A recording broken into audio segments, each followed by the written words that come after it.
بسم اللہ الرحمن الرحیم۔ حضرت نوح علیہ السلام اللہ تعالیٰ کے حکم کے مطابق ایک ایسے میدان میں کشتی تیار کرنے میں مصروف ہو گئے جس کے قرب جوار میں دور دور تک کشتی چلانے کے لیے پانی موجود نہیں تھا۔ آپ علیہ السلام کی قوم کے کافر لوگ جب آپ کے پاس سے گزرتے تو آپ علیہ السلام کا مذاق اڑاتے اور کہتے کہ یہاں تو دور دور تک پانی موجود نہیں اور آپ پانی میں چلانے کے لیے کشتی بنا رہے ہیں۔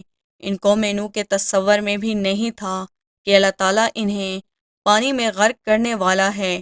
آپ علیہ السلام انہیں جواب دیتے کہ جس طرح آج تم ہمارا مذاق اڑا رہے ہو، اسی طرح ایک دن تمہارا بھی مذاق اڑایا جائے گا اور تمہیں بہت جلد معلوم ہو جائے گا کہ اللہ تعالیٰ کے غضب کا شکار کون ہوتا ہے۔ جب حضرت نوح علیہ السلام کشتی تیار کر چکے تو اللہ تعالیٰ نے حضرت نوح علیہ السلام کو حکم دیا کہ آپ خود بھی کشتی میں سوار ہو جائیں اور میرے مومن بندوں اور تمام حیوانات میں سے جوڑا جوڑا کشتی میں سوار کر لیجئے، مگر کفار میں سے کسی کو بھی کشتی میں سوار نہ کرنا۔ حضرت نوح علیہ السلام نے اللہ تعالیٰ کے حکم کے مطابق مومن بندوں کو، جن کی تعداد تقریباً 80 تھی، کشتی پر سوار کر لیا، جن میں حضرت نوح علیہ السلام کے بیٹے سام، حام، یافش اور ان کی بیویاں بھی شامل تھیں۔ تمام جاندار کا ایک ایک جوڑا بھی سوار کر لیا۔ پھر اللہ تعالیٰ نے ایسا زبردست طوفان بھیجا کہ آسمان سے زوردار بارش برسنے لگی، زمین سے بھی پانی ابلنے لگا۔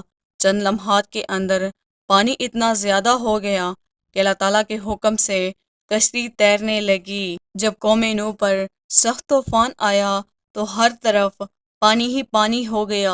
قوم نوح کے سرکش افراد پانی میں ڈوب کر ہلاک ہو گئے۔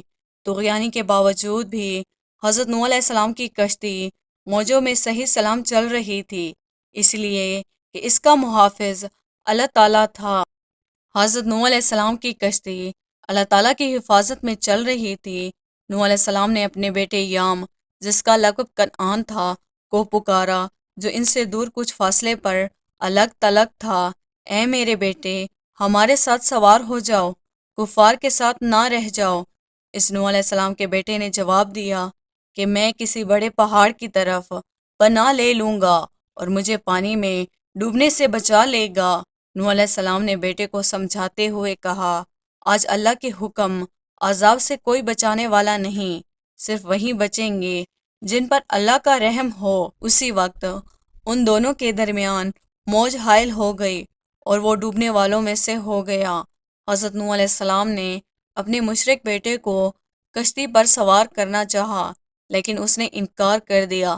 پھر آپ علیہ السلام نے اپنی آنکھوں سے اسے موجوں میں ڈوبتے ہوئے دیکھا تو اللہ تعالیٰ سے اسے بچانے کی درخواست کی، جس پر اللہ تعالیٰ نے ناراضگی کا اظہار فرمایا، اس لیے کہ اللہ تعالیٰ کے نزدیک شرک بہت بڑا گناہ ہے۔ آسمان سے شدید بارش اور زمین سے پانی کے فوارے نکلنے کے بعد زمین پر بہت سا پانی اکٹھا ہو گیا، جس میں تمام کفار ڈوب گئے، صرف وہی لوگ بچے جو حضرت نوح علیہ السلام کے ساتھ کشتی میں سوار تھے۔ اللہ تعالیٰ کا طے کردہ فیصلہ پورا ہو گیا تو اللہ تعالیٰ نے زمین کو حکم دیا کہ جو بھی تمہارے اوپر پانی ہے اسے پی جاؤ، اور آسمان کو حکم دیا کہ بارش برسانا بند کر دو۔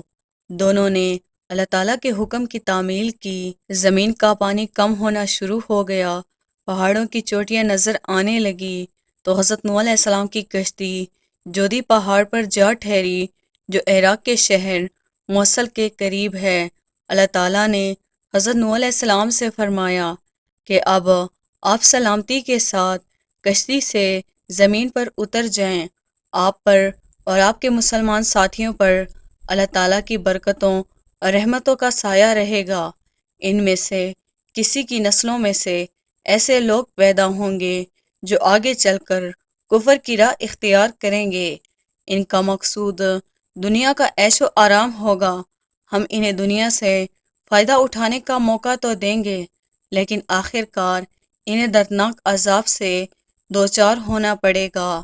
دوستو، اگر آپ کو یہ ویڈیو پسند آئی ہو تو اسے لائک اور سبسکرائب کرنا نہ بھولیے گا۔